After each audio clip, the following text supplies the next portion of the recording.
Everybody will have a back story to success. എന്നാൽ എല്ലാവർക്കും success ഒരുപോലെയല്ല. ചിലർക്കത് വളരെ ഈസിയാണ്, ചിലർക്കാണെങ്കിലോ അത് വളരെ ഹാർഡ്ഷിപ്സ് നിറഞ്ഞതാകും. ചിലർക്കതൊരു ഗിഫ്റ്റ് പോലെ അൺഎക്സ്പെക്റ്റഡായിട്ട് വന്നു ചേരുന്നതാകാം. എന്നാൽ സംഗീതം, നൃത്തം എന്നീ കലകളുടെ കാര്യമാകുമ്പോൾ അതിനൊക്കെ പിന്നിൽ കൃത്യമായ നിഷ്ഠയും തപസ്യയും ഒക്കെ തന്നെ ഉണ്ടാവും. ഇങ്ങനെയിരിക്കെ ഒരു കുടുംബത്തിലെ മുൻ തലമുറ മുതൽ ഇളം തലമുറ വരെ ഓരോരുത്തരും മ്യൂസിക് ഇൻഡസ്ട്രിയിൽ തന്നെ വിവിധ മേഖലകളിൽ പുരസ്കാരങ്ങളും അവാർഡുകളും വാങ്ങിക്കൂട്ടി പേരും പ്രശസ്തിയും നേടുന്നു എന്ന് പറയുമ്പോഴോ അതിശയോക്തി തോന്നുന്നുണ്ടല്ലേ? ഒട്ടും വേണ്ട. ട്രിവാൻഡ്രം സിറ്റിയുടെ ഹൃദയഭാഗത്ത് തലയെടുപ്പോടുകൂടി നിൽക്കുന്ന ഒരു കലാസമ്പുഷ്ടമായ കുടുംബമുണ്ട്. അതെ, മേടയിൽ വീട്.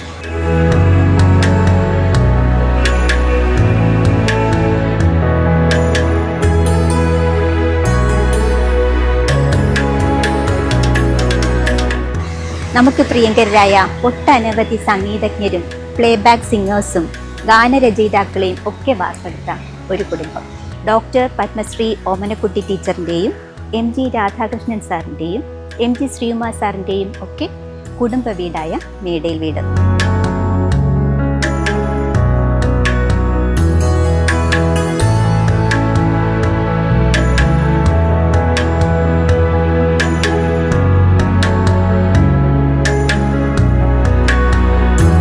ഈ കുടുംബത്തിലെ എല്ലാ നേട്ടങ്ങൾക്കും അപ്പുറം മറ്റൊരു വലിയ പുരസ്കാരം ഈ കുടുംബത്തെ തേടിയെത്തിയിരിക്കുകയാണ്. ഡോക്ടർ ഓമനക്കുട്ടി ടീച്ചറിന് ഈ വർഷത്തെ പത്മശ്രീ പുരസ്കാരം ലഭിച്ചിരിക്കുന്നു. അതും മ്യൂസിക് എഡ്യൂക്കേഷൻ ഫീൽഡിലെ തൻ്റെ അവിഭാജ്യമായ സംഭാവനകൾ കണക്കിലെടുത്തുകൊണ്ട്. ഇന്ന് നമുക്ക് മേടയിൽ വീട്ടിലെ കുടുംബാംഗങ്ങൾക്കൊപ്പം ഒത്തുചേരാം മിരാരി ടോക്ക് ഷോയിലൂടെ. അതുല്യനായ സംഗീതജ്ഞനും സംഗീത സംവിധായകനുമായ MG രാധാകൃഷ്ണൻ സാറിൻ്റെയും കലാപ്രതിഭയായ പത്മജ രാധാകൃഷ്ണൻ്റെയും മക്കളായ MR രാധാകൃഷ്ണനും കാർത്തിക രാധാകൃഷ്ണനുമാണ് ഇന്ന് എന്നോടൊപ്പം ചേരുന്നത്. ഡോക്ടർ ഓമനക്കുട്ടി ടീച്ചറിൻ്റെ പത്മശ്രീ പുരസ്കാരം നേടിയതിൻ്റെ നിറവിൽ എല്ലാവരും വളരെ സന്തോഷത്തിലാണ്. ഒപ്പം MG രാധാകൃഷ്ണൻ സാറിൻ്റെ 15ാം ഓർമ്മദിനം പ്രമാണിച്ച് കുടുംബാംഗങ്ങളെല്ലാം ഇവിടെ ഒത്തുചേർന്നിട്ടുണ്ട്. ഈ അവസരത്തിൽ നമുക്ക് മേടയിൽ കുടുംബത്തിലെ എല്ലാ കലാപരമായ വിജയങ്ങൾക്കും പിന്നിലുള്ള രഹസ്യം ചോദിച്ചറിയാം. So welcome to my show Mirari talk show. Everybody will have a back story to success. So welcome. Thank you. Radhakrishnan എന്ന് പറയുമ്പോൾ തീർച്ചയായിട്ടും MG രാധാകൃഷ്ണൻ സാറിൻ്റെ മകൻ സംഗീതജ്ഞനാണ്. ഒരുപാട് പ്ലേബാക്ക് സിംഗേഴ്സിനെയും സംഗീതജ്ഞരെയും ഒക്കെ സംഭാവന ചെയ്ത ഒരു സംഗീതജ്ഞൻ. അപ്പോൾ അച്ഛൻ്റെ നാൾ വഴിയിൽ കൂടി തന്നെ പോകാൻ MR രാധാകൃഷ്ണന് സാധിച്ചുവോ? അത് ഒരു ശരിക്കും പറഞ്ഞാൽ എൻ്റെ അടുത്ത് ഒരുപാട് പേര് ചോദിക്കുന്ന ഒരു ചോദ്യമാണ്, എന്തുകൊണ്ട് മുഴുവനായിട്ട് ഒരു സംഗീതജ്ഞനായി മാറിയില്ല. ഞാൻ തിരഞ്ഞെടുത്തിരിക്കുന്ന ഫീൽഡ് എന്ന് പറയുന്നത് സൗണ്ട് ഡിസൈനിങ്, മിക്സിങ് എന്ന് പറയുമ്പോഴത്തേക്ക് ശരിക്കും പറഞ്ഞാൽ ഒരു മ്യൂസിഷ്യന് മാത്രമേ അത് പൂർണ്ണതയിൽ എത്തിക്കാൻ പറ്റുള്ളൂ. ഞാൻ എടുത്തിരിക്കുന്ന ഒരു ഫീൽഡിൻ്റെ ഒരു പ്രത്യേകത എന്ന് പറഞ്ഞാൽ ഈ കൃത്യമായി മ്യൂസിക്കിനെ കുറിച്ചൊരു ധാരണയില്ലാതെ ഞാൻ ചെയ്യുന്ന ജോലി നല്ലൊരു നിലയിൽ ചെയ്യാൻ പറ്റില്ല. സോ തീർച്ചയായിട്ടും എൻ്റെ രക്തത്തിൽ ആ ഒരു സംഗീതത്തിന്റെ ഒരു ഇത് കിടപ്പുണ്ട്, ഒരു ഫ്ലേവർ കിടപ്പുണ്ട്. പക്ഷെ ഞാൻ എൻ്റെ ഒരു സ്വയം തിരിച്ചറിവ് എന്ന് പറഞ്ഞൊരു സംഭവം ഉണ്ടല്ലോ. എൻ്റെ അച്ഛനൊക്കെ കമ്പോസ് ചെയ്യുന്നത് കണ്ടു കഴിഞ്ഞാൽ ഇങ്ങനെ അച്ഛനൊരു ട്യൂൺ ഉണ്ടാക്കും. അപ്പൊ അത് കണ്ട് വളർന്ന എനിക്ക് ഞാനൊരു ട്യൂൺ ഉണ്ടാക്കാൻ ശ്രമിക്കുമ്പം ശരിക്കും പറഞ്ഞാൽ ഒരാഴ്ച വരെ നമ്മൾ ഊണും ഉറക്കമില്ലാതിരുന്നാൽ മാത്രമേ എനിക്ക് അങ്ങനെ ഒരു ട്യൂണിലേക്ക് എനിക്ക് എത്താൻ പറ്റുള്ളൂ. അപ്പൊ അങ്ങനെ ചിന്തിക്കുമ്പോൾ എൻ്റെ കഴിവിനെ ഞാൻ സ്വയം വിലയിരുത്തേണ്ട ഒരു സിറ്റുവേഷൻ അതിൻ്റെ അകത്തുണ്ടല്ലോ. അപ്പൊ പക്ഷെ ആ ഒരു മ്യൂസിക്കിന്റെ എനിക്ക് എൻ്റെ ഉള്ളിലുള്ള ആ മ്യൂസിക്കാണ് എന്നെ ഇന്നത്തെ ഈ ഇതിൽ, അതായത് ഈ പറയുന്ന സൗണ്ട് ഡിസൈനിങ്, സൗണ്ട് മിക്സിംഗ് കാറ്റഗറിയിൽ എന്നെ ഒരു ടോപ്പ് 10 എന്നെ എത്തിച്ചിട്ടുണ്ടെങ്കിൽ അതിന് പൂർണ്ണമായും ബാക്കപ്പ് എന്ന് പറയുന്നത് ആ അച്ഛനിൽ നിന്ന് കിട്ടിയ ആ ഒരു ബ്ലഡ് തന്നെ. അതുകൊണ്ട് തന്നെ ഇൻഡയറക്ട്ലി ഞാൻ പറയുന്നു, അത് നോട്ട് എവേ ഫ്രം മ്യൂസിക്, അവിടെ തന്നെയാണ് നിൽക്കുന്നത്. ഇപ്പൊ എല്ലാ മ്യൂസിഷ്യൻസും ഇപ്പൊ എനിക്കൊന്ന് ഇന്ത്യയിലുള്ള എല്ലാ മ്യൂസിഷ്യൻസുമായിട്ട് വർക്ക് ചെയ്യാനായിട്ടുള്ള ഭാഗ്യം എനിക്കുണ്ടായി. അവരുടെ എല്ലാം സംഗീതവും എനിക്ക് ടോണപ്പ് ചെയ്ത് കൃത്യമായിട്ട് ഓഡിയൻസിലേക്ക് എത്തിക്കാനുള്ള ഒരു രീതി എൻ്റെ ജോലി അതാണ്. അപ്പൊ അതിന് തീർച്ചയായിട്ടും എന്താ പറയണ്ടേ, അപ്പൊ ഞാനെങ്ങനെ പറയാം, മ്യൂസിക്കിന് എവേ എന്ന് പറയാൻ പറ്റത്തില്ല. മ്യൂസിക് ഒരുപാട് സഹായിച്ചിട്ടുണ്ട് തന്നെ. അതിനുള്ള ഒരു ഏറ്റവും വലിയൊരു അംഗീകാരമാണ് നമുക്കിപ്പോൾ എമ്പുരാൻ എന്നുള്ള ഒറ്റ മൂവി മതി സാറിൻ്റെ ഒരു മഹത്വം മനസ്സിലാക്കാനായിട്ട്. അതുപോലെ നാഷണൽ അവാർഡ് ലഭിച്ച രംഗസ്ഥലം. എന്താണ് തെലുങ്ക്, മലയാളത്തെക്കാൾ ഉപരി തെലുങ്ക്, തമിഴ് മൂവീസ് ഒക്കെ ആണല്ലോ കൂടുതലായിട്ട്. ഒരുപാടുണ്ട്. അതായത് ഇപ്പം അതേ പറഞ്ഞു, നമ്മൾ ഇന്ത്യയിലെ ഒരു ടെക്നീഷ്യനാണ്. അത് ഞാൻ ഒരിക്കലും കേരളത്തിലെ ഒരു ടെക്നീഷ്യൻ. എനിക്ക് ഫസ്റ്റ് നാഷണൽ അവാർഡ് കിട്ടിയപ്പോൾ രാധാകൃഷ്ണൻ എന്നുള്ള പേര് വളരെ അങ്ങനെ എല്ലാവർക്കും ഉള്ള പേരല്ല. അപ്പോൾ ശരിക്കും നമ്മുടെ മീഡിയ വിചാരിച്ചത് ഏതോ തെലുങ്കൻ ആണ് അവാർഡ് വാങ്ങിച്ചിരിക്കുന്നതുകൊണ്ട് എന്നെ ആരും അന്നും വിളിച്ചിട്ടില്ല. അവിടുന്ന് അവരെന്നെ തപ്പിയിട്ട് എന്നെ കിട്ടിയിട്ടുമില്ല. അത് കാരണം ശരിക്കും നാഷണൽ അവാർഡ് കിട്ടിയിട്ട് ഞാൻ എന്താ പറയുക, ഞാൻ പ്രതീക്ഷിച്ചെന്ന് വെച്ച് കഴിഞ്ഞാൽ നമുക്ക് നല്ലൊരു എല്ലാവരും വരും, ഇന്റർവ്യൂ ഒക്കെ എടുക്കും. എന്നെ ആരും വിളിച്ചതേ ഇല്ല. അതിന്റെ ഒരു ഇതെന്ന് പറയുന്നത്, ഞാൻ പരാതിയല്ല പറയുന്നത്, പക്ഷെ അല്ല, എന്നാലും ഞാൻ പറയുന്നത് വെച്ച് കഴിഞ്ഞാൽ അതൊരു ആ ഒരു തിരിച്ചറിവ് എന്ന് പറയുന്നത് വലുതാണ്. പക്ഷെ ഈ പറയുന്ന എല്ലാ ഭാഷകളിലും വർക്ക് ചെയ്യാനായിട്ട് കിട്ടിയ ഒരു ഭാഗ്യം, അതൊരു ഭാഗ്യമായിട്ട് ഞാൻ കാണും. എനിക്ക് തെലുങ്കൊന്നും കണ്ടു കഴിഞ്ഞാൽ മനസ്സിലാവും, പക്ഷെ എനിക്ക് സംസാരിക്കാൻ പറ്റില്ല. പക്ഷെ കേട്ട് കഴിഞ്ഞാൽ നമുക്ക് കൃത്യമായിട്ട് നമുക്കൊരു ധാരണയുണ്ട് തെലുങ്ക്. ഇപ്പൊ ഒരുപാട് പടങ്ങൾ ചെയ്യുന്നുണ്ട്. തമിഴാണെങ്കിലും ഇപ്പൊ ഇറങ്ങിയ ലാസ്റ്റ് 25 ഇറങ്ങിയ 2 സിനിമയും തമിഴാണ്. അപ്പൊ അങ്ങനെ വർക്ക് ചെയ്യാൻ പറ്റുക എന്ന് പറയുന്നത് ഒരു വലിയ ഭാഗ്യമാണ്. എല്ലാ ലാംഗ്വേജിലും പോയിട്ട്, പിന്നെ നമ്മുടെ പേര് ഇത് ഈ പറയുന്ന ഒരു മ്യൂസിക് ഡയറക്ടറിനെ സെലക്ട് ചെയ്യുന്ന പോലെ തന്നെയാണ് അവര് ഒരു സൗണ്ട് ടെക്നീഷ്യനെയും സെലക്ട് ചെയ്യുന്നത്. നമ്മൾ ചെയ്ത മറ്റു ജോലികൾ ബേസ് ചെയ്തിട്ടാണ് എന്നെ വിളിക്കുന്നത്. ഇപ്പൊ കാന്താര പോലത്തെ സിനിമ ചെയ്തപ്പോൾ എനിക്ക് ഒരു വേറെ ഡോർ ഓപ്പൺ ആയി. ഞാൻ അത്രയും നാളും ശരിക്കും കാന്താരയാണ് ശരിക്കും എന്റെ പ്രൊഫൈൽ മാറ്റിയത് കാന്താരയാണ്.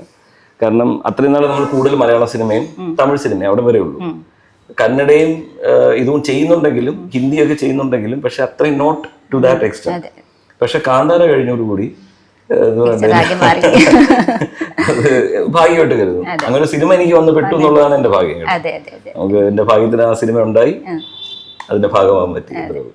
എന്തായാലും സംഗീത ഡിസൈനിങ്, അതായത് സൗണ്ട് ഡിസൈനിങ് രംഗത്ത് ശരിക്കും ഒരു രാജാവായി തന്നെ മാറിയിട്ടുണ്ട് ഇപ്പൊ. തീർച്ചയായും നമ്മൾ പ്രേക്ഷകർ അത് എല്ലാവർക്കും അറിയാം. അത് അങ്ങനെ തന്നെയാണ്, അങ്ങനെ തന്നെ ആയിരിക്കട്ടെ.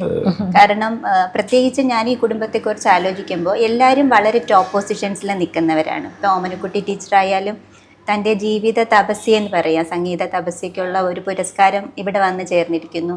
എത്രയോ വർഷങ്ങളായിട്ട് സംഗീതം തന്നെയാണ് ടീച്ചറിന്. അപ്പോൾ ഇത്രയും കലാസമ്പുഷ്ടമായൊരു കുടുംബം, അതായത് MG രാധാകൃഷ്ണൻ സാറാണെങ്കിലും അല്ല പത്മജ ആൻറ്റി എടുക്കുകയാണെങ്കിൽ ആൻറ്റിക്കില്ലാത്ത കലകളില്ല. ചിത്രരചന, ഗാനരചന, അതുപോലെ നൃത്തം. അപ്പോൾ അങ്ങനെ കലാപരമായിട്ട് ഒരുപാട് സവിശേഷതകളുള്ള ഒരു കുടുംബം. പക്ഷെ ഇവിടെ എല്ലാവരും വളരെ ലാളിത്യം നിറഞ്ഞവരാണ്. എന്താണ് ഇതിന് പിന്നിലുള്ള ഒരു സീക്രട്ട്? കാത്തു ഉൾപ്പെടെ. കാത്തുവിനെ ഞാൻ ഒന്ന് പറഞ്ഞോട്ടെ.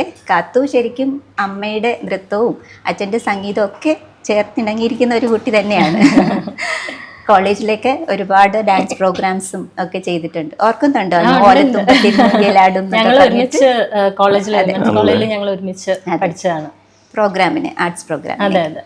ഞാന് ഇല്ല, ഇപ്പൊ ചേട്ടൻ പറഞ്ഞതുപോലെ തന്നെ ഒരു സെൽഫ് അസസ്മെന്റ് ഉണ്ടല്ലോ. അപ്പം ഈ ഒരു വീട്ടിൽ നിന്ന് അച്ഛന്റെ മകൾ അല്ലെങ്കിൽ അച്ഛന്റെ മകൻ എന്ന് പറയുമ്പോൾ ആൾക്കാരുടെ എക്സ്പെക്ടേഷൻ ഒരു വേറൊരു ലെവലിലായിരിക്കും. അപ്പം അച്ഛന് മുകളിൽ പാടണം എന്നുള്ളതാണ്. അത് എന്റെ കാര്യത്തിൽ അതില്ല എന്നൊരു തിരിച്ചറിവ് എനിക്ക് വളരെ ചെറുപ്പത്തിലേ കിട്ടി. അതില്ല എന്നുള്ളത്. അപ്പൊ വെറുതെ അച്ഛനൊരു പേരുദോഷം വരുത്തണ്ട എന്നുള്ളത് കൊണ്ടും, പിന്നെ അച്ഛൻ അങ്ങനെ പുഷ് ചെയ്യാറില്ല എന്റെ മക്കൾ പാടണം അങ്ങനെയും പറഞ്ഞിട്ടില്ല. അച്ഛൻ എപ്പോഴും പറയുന്നത് ഇതൊന്നും തല്ലിപ്പഴിപ്പിക്കേണ്ടതല്ല, താനേ പഴുക്കണം എന്നുള്ളത് പറയും. പക്ഷെ നല്ലമ്മ തല്ലിപ്പഴിപ്പിക്കാൻ ശ്രമിച്ചിട്ടുണ്ട്. എനിക്കറിയാം, സംഗീത ക്ലാസ്സിൽ പോയിട്ടാണ് എൻട്രൻസ് കോച്ചിങ്ങിന് വരാറുണ്ടായിരുന്നത് ഗോപി സാർ. നല്ലമ്മ എന്ന് പറയുന്നത് അതെ എനിക്കറിയാം. നിങ്ങൾ എല്ലാവരും നല്ലമ്മ എന്നാണല്ലോ. അതെ അതെ, നല്ലമ്മ. ആ വെളിപ്പേരിന്റെ പിന്നില് ഉണ്ട്. അതായത് അച്ഛന് ഒരുപാട് കസിൻ സിസ്റ്റേഴ്സ് ഉണ്ട്. അപ്പൊ ഹരിപ്പാടും അമ്പലപ്പുഴയിലും ഒരുപാട് അനിയത്തിമാരുണ്ട്, കസിൻസ്. പക്ഷെ സ്വന്തം അനിയത്തി എന്ന് പറയുന്നത്, അപ്പം എല്ലാരും അവിടുത്തെ ഒരു വിളിപ്പേരെന്ന് പറഞ്ഞാൽ അപ്പച്ചിമാരാണ്. അപ്പം ഞങ്ങൾ അപ്പച്ചി എന്നാണ് വിളിച്ചിരുന്നത്. അവിടുത്തെ ഉള്ള കസിൻസിനെയും അച്ഛന്റെ കസിൻ സിസ്റ്റേഴ്സിനെയും അപ്പച്ചി എന്നാണ്. അപ്പൊ നല്ലമ്മയ്ക്ക് ഒരു പ്രത്യേകതയില്ല. നല്ലമ്മ ഒരു അപ്പച്ചിമാരിൽ ഒരാളായി പോകണം, സ്പെഷ്യൽ വേണമല്ലോ. അപ്പൊ നല്ലമ്മ എന്നെ പറഞ്ഞാണ്, എന്നെ അപ്പച്ചി എന്ന് വിളിക്കാൻ പറ്റില്ല, നിങ്ങൾ എന്നെ നല്ല അമ്മ എന്ന് വിളിച്ചാൽ. അപ്പൊ അങ്ങനെയാണ് നല്ലമ്മ നല്ലച്ഛൻ എന്നുള്ള വിളിയിലോട്ട് വന്നത്. അപ്പൊ നല്ലമ്മ ഈ പറഞ്ഞ പോലെ തല്ലി പഠിപ്പിക്കാൻ ഒരുപാട് ശ്രമിച്ചു. എന്നെ ക്ലാസ്സിൽ വിരട്ടി പേടിപ്പിച്ച്, അവളെ മാത്രമല്ല എന്നെ, ഞാനത് ചോദിക്കാൻ വരുവായിരുന്നു, തല്ലി പഠിപ്പിച്ചില്ലേ? ഉണ്ട്. ഞങ്ങള് എവിടെയും മറ്റേ എനിക്കൊന്ന് അമ്പലത്തില് ഭജൻസ് അതിനൊക്കെ നമ്മൾ ഉണ്ടാവണം. ഇല്ലെങ്കിൽ നല്ലമ്മ അതേ സ്നേഹമൊക്കെ വേറെ, നല്ലമ്മ ചീത്ത പറയാൻ തുടങ്ങിയാൽ നമുക്ക് ഇച്ചിരി ടെൻഷനാണ്. അപ്പം അങ്ങനെ ഞങ്ങൾ കുറച്ച് ഒരു 7-8 വർഷം അല്ലേ അതൊക്കെ പഠിച്ചു. കൂടെ പഠിച്ചവരൊക്കെ വലിയ ചെറുമകനെ കിട്ടിയെന്ന് തോന്നുന്നു അല്ലേ? അവന് ഇവിടെ തന്നെ ആയതുകൊണ്ട് ഞങ്ങൾ അത്രയും കിട്ടിയിട്ടില്ല. അവനെ വെളുപ്പിനെ 4 മണിക്ക് എണീപ്പിക്കുക, ചിത്രചേച്ചിക്കൊക്കെ പണ്ട് കിട്ടിയ ഞങ്ങൾ അങ്ങനെ കിട്ടിയിട്ടില്ല. ഞങ്ങള് ക്ലാസ്സിന് വരുമ്പോഴുള്ള ഒരു ഇതേ ഉള്ളൂ. പക്ഷേ നമ്മളുടെ കോളേജൊക്കെ ഒരു ജീവിതമായപ്പം നമ്മളുടെ പ്രയോറിറ്റീസ് മാറിയപ്പം എഞ്ചിനീയറിംഗ് ആയിരുന്നു. ഞാൻ എഞ്ചിനീയറിംഗ് ആയിരുന്നു.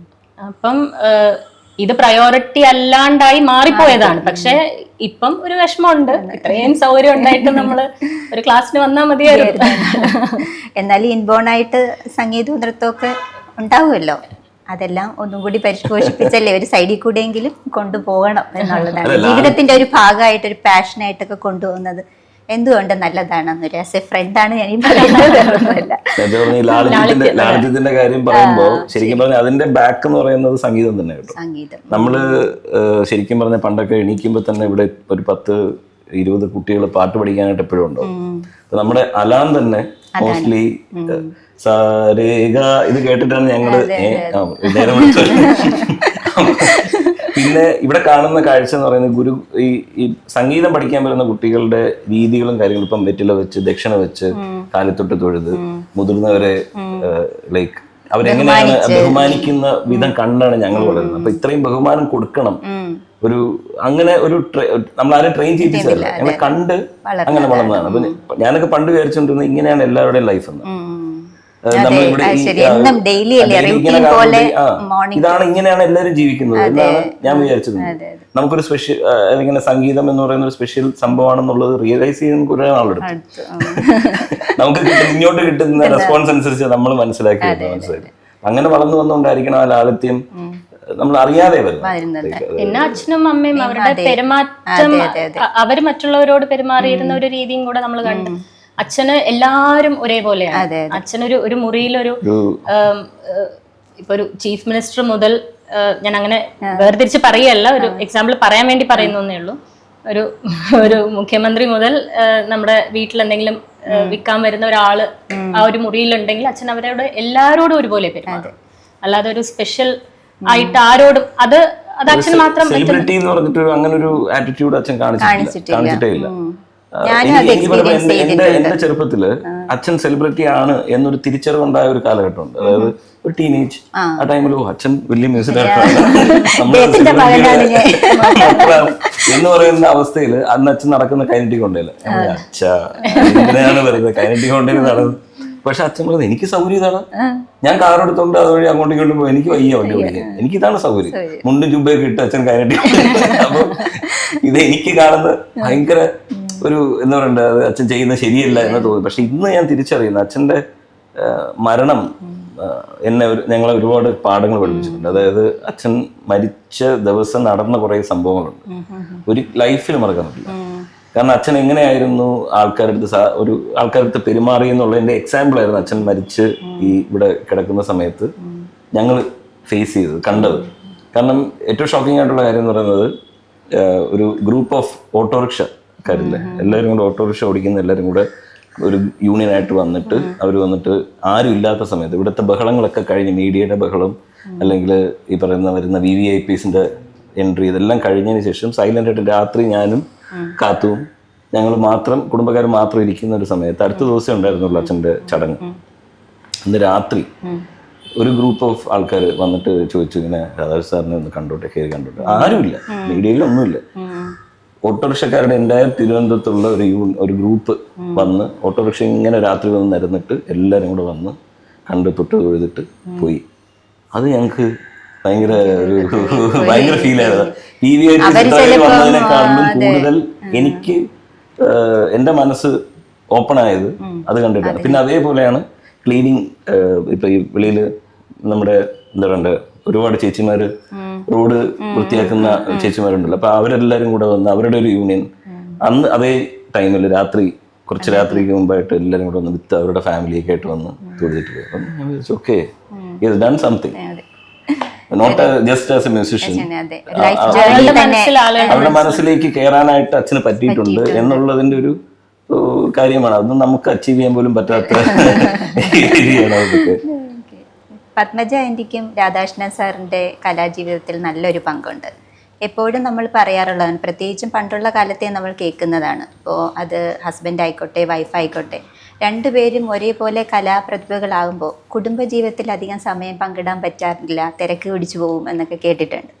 എന്നാൽ പത്മജ ആൻറ്റി എന്തുകൊണ്ടോ കുടുംബത്തോട് ചേർന്ന് ഒപ്പം തന്നെ തൻ്റെ പാഷനുകളും മുന്നോട്ട് കൊണ്ടുപോയ ഒരു വ്യക്തിയാണ്, അതെനിക്കറിയാം.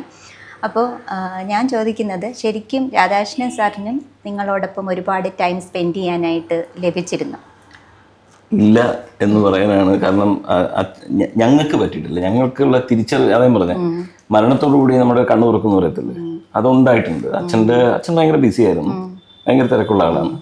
അപ്പോൾ രാവിലെ ആകാശവാണി ജോലി ഇല്ലെങ്കിൽ അല്ലാതെ ഇല്ലെങ്കിൽ റെക്കോർഡിങ്, ഇങ്ങനെയുള്ളൊരു അവസ്ഥയിൽ പോയിക്കൊണ്ടിരിക്കുന്നു. ഞങ്ങളുടെ സ്കൂളും കാര്യങ്ങളുമായിട്ട് പോകുന്നു. ഒരു അച്ഛനുമായിട്ട് ഇരുന്ന് നമുക്ക് ഷെയർ ചെയ്യാൻ പറ്റിയില്ല എന്നുള്ള വിഷമം ഇപ്പോഴും ഉണ്ട്, തീർച്ചയായിട്ടും ഉണ്ട്. ഇല്ല എന്ന് പറയുന്നത്. കാരണം നമ്മൾ കുറെ കൂടെ എൻ്റെ കൂട്ടുകാർ കുറെ കൂടെ എൻ്റെ സുഹൃത്തുക്കൾ കുറെ പേരുണ്ട്. അവർക്ക് ഇന്നലെ ഞങ്ങളിവിടെ വന്നപ്പോൾ ഞങ്ങളെല്ലാവരും കൂടെ ഒരു ഗെറ്റ് ടുഗദർ പോലെ, അപ്പൊ അവർക്ക് തന്നെ പറയാൻ കുറെ കഥകളുണ്ട്. അപ്പൊ ഞാൻ വിചാരിച്ചു, എനിക്ക് ഇന്നലെ ഞാൻ റിയലൈസ് ചെയ്തു, ഞാനും അച്ഛനും മാത്രം ഒരു ഫോട്ടോ ഇല്ല. അപ്പൊ അതിൽ കൂടുതൽ എന്താ പറയുക, ഞാനും അച്ഛനും മാത്രം, ഞങ്ങൾ രണ്ടുപേരും മാത്രം നിൽക്കുന്ന ഒരു ഫോട്ടോ എൻ്റെ കയ്യിലില്ല. അപ്പൊ അവര് പറയുന്നത് ഞങ്ങളുടെ കയ്യിൽ 2 ഫോട്ടോ ഉണ്ട്, എൻ്റെ കയ്യിലില്ല. അപ്പോഴാണ് ഞാൻ ഇന്നലെ റിയലൈസ് ചെയ്യുന്നത്. ഞാൻ പലപ്പോഴും നോക്കിയിട്ടുണ്ട്, പക്ഷെ ഫോട്ടോഷോപ്പ് ഒക്കെ ചെയ്തിട്ടാണ് ഞാനും അച്ഛനും കൂടെ ഫോട്ടോ ഞാൻ റെഡിയാക്കി വെച്ചിരിക്കുന്നത്. സോ അപ്പം മനസ്സിലായില്ല എൻ്റെ ഒരു. പക്ഷെ ഞാൻ അച്ഛൻ്റെ കൂടെ ഒരുപാട് ട്രാവൽ ചെയ്തിട്ടുണ്ട്. അന്ന് ആ ഫോട്ടോ എടുക്കാനായിട്ടുള്ള അങ്ങനെയൊന്നും ചിന്തിച്ചില്ല എന്നുള്ളതാണ്. അല്ല, എനിക്ക് അച്ഛൻകുട്ടിയായിരുന്നു. ഞാനൊരു അച്ഛൻകുട്ടിയാണ്. ചേട്ടനും അച്ഛൻകുട്ടിയാണ്. എന്നാലും എനിക്കൊന്ന് പൊതുവെ പക്ഷെ എനിക്ക് അച്ഛൻ തിരക്ക് തന്നെയായിരുന്നു. ചേട്ടൻ പറഞ്ഞ കറക്റ്റ് ആണ്, വളരെ തിരക്ക്.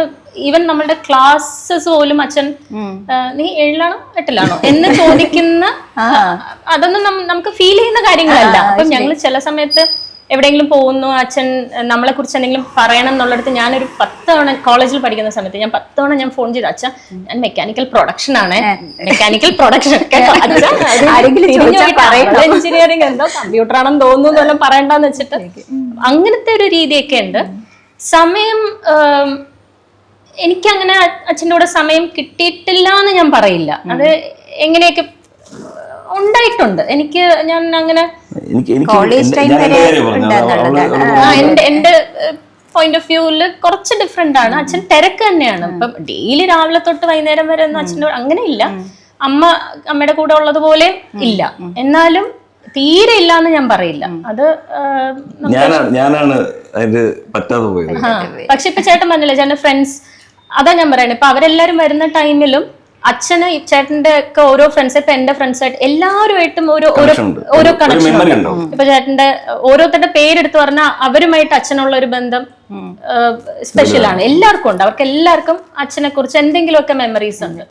അപ്പൊ അതിന്ന് തന്നെ എവിഡന്റ് ആണ് അച്ഛൻ സമയം ഉണ്ടായിരുന്നു. ശരിക്കും പറഞ്ഞ ഒരു സംഭവം കൂടെ പറയണ്ട. അതായത് ചിറ്റപ്പനും അച്ഛനായിട്ടുള്ള പ്രായ വ്യത്യാസം എന്ന് പറയുന്നത് 18 വയസ്സിനുള്ള വ്യത്യാസമുണ്ട്.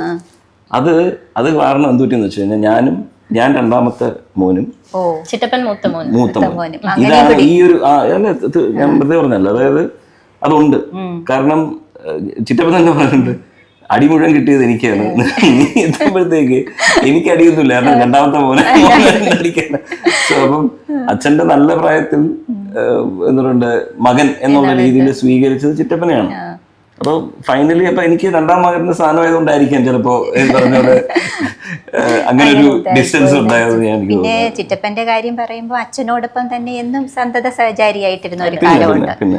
എപ്പോഴും കൂടെ കച്ചേരികൾക്ക് അക്കമ്പനി ചെയ്യുക എന്നുള്ളത്. പിന്നെ ഗോമനക്കുട്ടി ടീച്ചറും രാധാകൃഷ്ണൻ സാറും ശ്രീമാ സാറും എന്ന് പറഞ്ഞ 3 പേരും ഒരുപോലെ സിംഗിങ്ങും ഒക്കെ ആയിട്ട് മുന്നോട്ട് പോയി. ചിറ്റപ്പനെ ശരിക്കും പറഞ്ഞാൽ പാടിക്കാനായിട്ട് ഇവർക്ക് 2 പേർക്കും ആർക്കും പ്ലാൻ ഉണ്ടായിരുന്നില്ല. അതെയോ?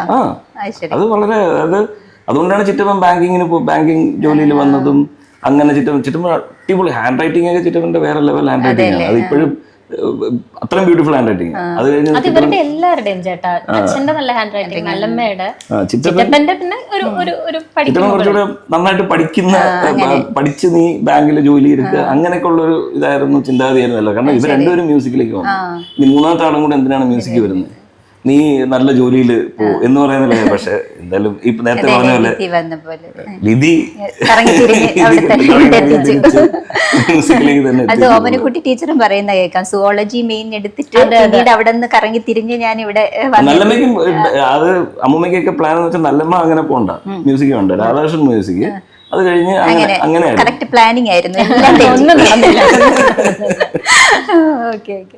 അപ്പോൾ എനിക്ക് ചോദിക്കാനുള്ള ചിലരൊക്കെ പറയുന്നതാണ്, ഭരത മൂവിയിലെ എവിടെയൊക്കെയോ രാധാകൃഷ്ണ സാറിന്റെയും നമ്മുടെ MG ശ്രീകുമാർ സാറിന്റെയും ഒരു സാമ്യം ഫീൽ ചെയ്തിട്ടുണ്ട് എന്ന് പറയും. ഇല്ല, അതിന് ആക്ച്വലി എനിക്ക് അത് പറയാനുണ്ട്. അത് സംഭവിച്ചു കഴിഞ്ഞാൽ